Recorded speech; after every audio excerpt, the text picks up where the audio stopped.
one, right? Well, yes. But then the older one gets sick as well. No, actually, I really do feel sorry for poor little Catherine. She had kind of fought off a few little diseases there, and Kira had been a nightmare. And just last night, the temperature rocketed up, and away we go again. I actually remember this. It's funny how you kind of wipe this stuff from memory, but I vaguely remember this stuff from this time last year, where you kind of thought from about May to September, your kids were just going to always be sick. Anyway, let's move on. Now, what have we got planned? Well, Elizabeth's had to stay home today, so we're going to be a bit out and about a little bit. I am going to try and edit everything this week on the iPad. That's probably really not that interesting to you. What does that mean for you? Well, it means that those normal slick edits aren't going to be as super tight.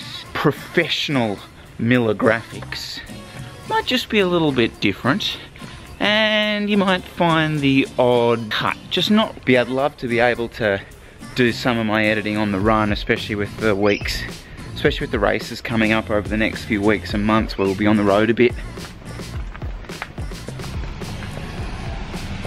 So that's logistics and administration taken care of today. Obviously the race on Saturday went really well. I'm going to pick something out from it that I want to talk about, and this is specifically to do with teammates, because a lot of us chat about, you know, oh, it was great having this guy in the race and this guy did this, but what does it actually mean? And also, we're going to talk Lycra.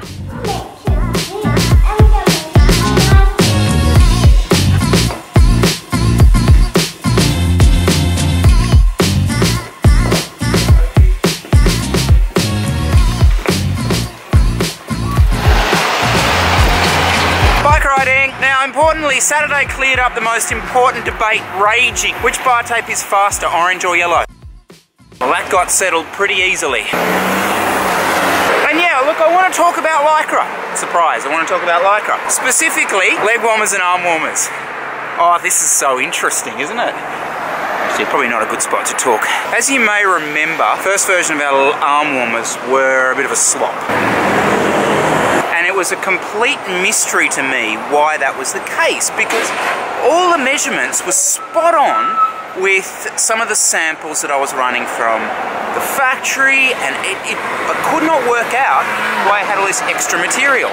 And the fabric, I know the fabric's up to it. What was going on? It wasn't until I started paying a little bit closer attention to where it was slopping that I picked out the problem. So slopping right in the elbow crease. This fabric is designed to stretch, but it's designed to only stretch in one direction, vertically, i.e.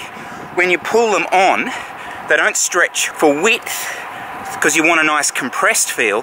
You want them stretching long ways to meet different lengths of arms. Bing! Light bulb. Wonder if I can do that on the iPad. The fabric had been stitched the incorrect direction. It's not noticeable to the eye, but only on pulling and twigging it, you can actually tell that when it stretches width-wise, it's staying wide, not springing back. I will say this also, and I'm not going to bag loads of stuff out, but I will say this, it is quite a common thing. Have a go. Play with your arm warmers. Play with your arm warmers, it sounds rude. And you can tell, because most of these fabrics are designed to stretch in one direction. So the leg warmers. Leg warmers are a little bit more of a difficult operation because you are dealing with a lot more movement down there. You have to have a bit more give in both directions, simply because of the knee is doing quite a bit of movement. More Lycra chat? Was that enough Lycra chat for today? Yeah, that's probably enough Lycra chat. Okay, so the boys, Dan and Danny, are going to put up an article. They have put it up, I'm not sure, about some of the numbers from the weekend, which I think will probably, unfortunately, point out the fact that these intervals actually are working, which is bittersweet, obviously. So I'm going to do those 30-30s again today, which is 30 seconds, 130 above threshold, 30 seconds off, 30 again, and 30 of them. So it's kind of a 30-minute session, then a break, and then do it again. So it's about an hour session, which is quite effective. But what I am going to be careful of this week is not backing these efforts up, so not putting them back to back to back. Enough talk. Interested to see what the iPad's going to be. And Dan and Angus were actually in here. So I think Angus got some video, but he was shouting at me and Dan was shouting at me. Oh man, it's a real funny one. They feel easy early on, like you feel like you got a heap of brake, and towards the end they just hit you over and over again. Very, very important subject. Not Lycra.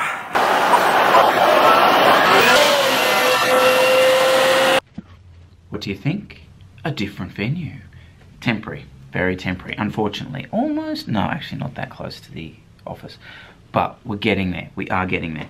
Now, the thing I really wanted to show from Saturday's race is probably not the thing you're actually expecting. Okay, so we talk a heap about teammates, the benefits of having teammates, even at our club level of racing. What I kind of wanted to show you is what that actually means on the road in a crit. What I want to show you is how we rode. What do you do? Like, you've got a guy up the road. Are you just sitting around resting? Are you trying to attack to get to him? Are you stuffing up any chase? What are you actually doing? What I thought we'd do is we'd have a look at those first 3 laps from Saturday and pick out a couple of things that went on. Okay, so let's start by looking top right at Moosh's camera.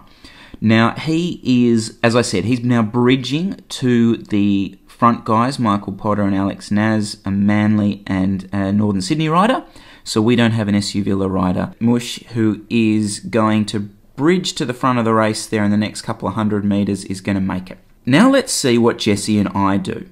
Okay, so we are his teammates for this particular race. There are a couple of different ways you can ride this. You can, try and set a tempo on the front to force it to stop other people attacking. That might be all good and well on a road race situation, but in a crit, it's more about being able to react, conserve energy and being able to react. Now, top left, you're going to see Jesse's just going to slowly make his way up through the pack, probably paying particular attention to a couple of key guys that would be specially noting, like Jake and Marcus, if they attack, would be wanting to get on that.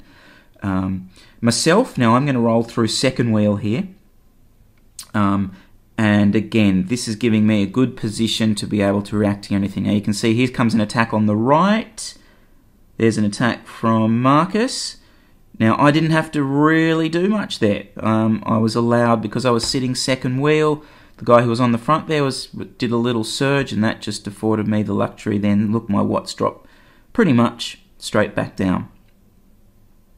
And in the same time, Jesse's just moved up a little bit. You've got to remember there's 40 or 50 in this field, and we're very much staying right towards the front, even though we've got a guy up the road. Now, as a couple of other clubs start to do some turns, this is where the advantage of the teammate is physical, in the sense that we're now getting a great rest. Moosh is burying himself up there, and Jesse and I are getting a great rest. Now you'll see as we probably come onto the straight that we'll see some attacks, and let's see how we react to those. Okay, so we're coming down onto the straight with a crosswind, and the brake is not too far up the road, so people are going to want to attempt a bridge from here. Now, Matthew again's on the front. I'm not going to roll through, but what I'm in a position now to do is to react to anything that goes. So let's have a look at what plays out. He's flicking his elbow. That's all good and well, but look, Jake attacks. Jesse, who's sitting perfectly on his wheels, able to react. Straight on his wheel. I'm then allowed to just build my speed up, wait for, I think that's Tom Green, is it? The GPM rider to come through, and I'm 6th, 5th wheel, and Jesse, who is now the front of the race. Now what you'll find here, before we cut this off here, what you'll find is there'll be a sit-up now. I guarantee you there'll be a sit-up. Everyone, yeah, you get this looking around. Let's have a think. Now, as I said, Moosh is not far up the road. Now, what have we said before about opportunities to attack the bunch? So I have a crack. Doesn't work, but that's the old, looks like the brake's now coming back. They're only a couple of 100 metres up the road less. There was a sit-up and a look at each other from the bunch, so I had an attack. Quickly realised it wasn't going to work, so went off the gas now, and the race restarts. So, you know, clearly there's the selfless part of that early break move from Moosh because it gives us the opportunity to rest. But also, what are you doing? So is it you're monitoring moves? You know, that 3-man move was good, but we wanted more. So ideally, we were then in a position, like from where I was positioning myself in that bunch, to follow anything that bridged to it. That's kind of the key point of what I want you guys to take from that. Oh, and that we won. That too. That was kind of cool. And that is why Moosh is the people's champ. Well, there's a lot of reasons, but that's one of them. Light. Well, I mean, you know, everyone else in this house has been sick. Oh, yeah. Hey, Catherine. Hey, you feeling better? Hey, Catherine. What's that look like? Doggy. It's a doggy. It's a doggy.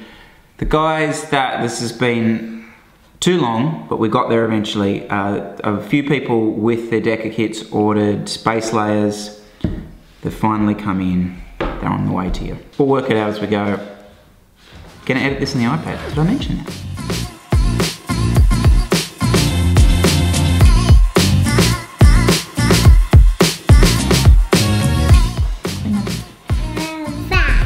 No, it was. No.